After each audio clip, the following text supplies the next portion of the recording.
Saint Bernard of Clairvaux, he imagines a struggle taking place between the justice of God and the mercy of God. And the justice speaks up and says, I no longer exist if Adam is not punished for his willful sin. And then mercy pipes in, I am lost, and I do not exist if man is not pardoned. I perish if he does not obtain forgiveness. And God, as it were, decides that in order to redeem mankind, someone perfectly innocent must die. On earth, though, there were no innocent men.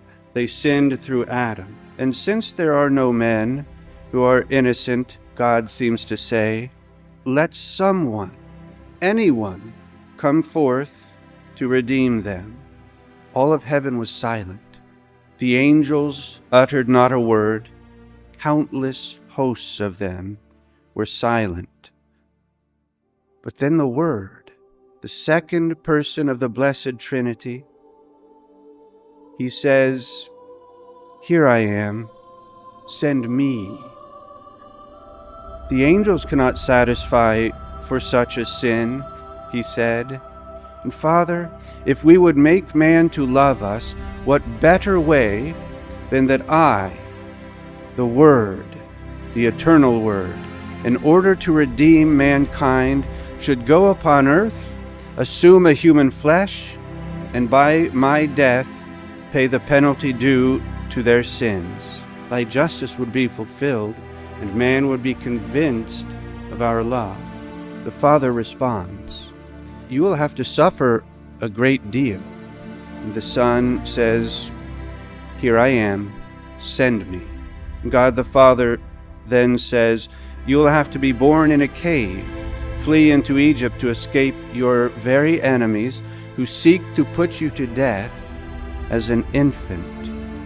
And the Son, here I am, send me. The Father responds, reflect, think about it hard, that you will have to pass your days as a simple boy in a carpenter's shop. Here I am, send me. And the Father states, when you preach in your public life, the greater part of men will hate you. They will call you an impostor, a fool, a Samaritan. And then they will persecute you and put you to death in the most shameful way imaginable, that you will be thought a criminal, hanged on the gibbet of a cross. And the Son said, nevertheless, Father, here I am, send me. The decree was then made that the divine Son should be made man, and the Archangel Gabriel comes down like a flash of light from heaven, speeding his way to Our Lady, who is humbly praying in her home.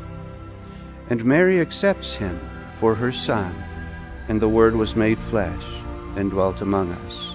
This is the truth, though. God so loved the world as to give his only begotten Son. And still, we are forced to admit, as we just said, and will say again in the last gospel, he came unto his own, and his own received him not.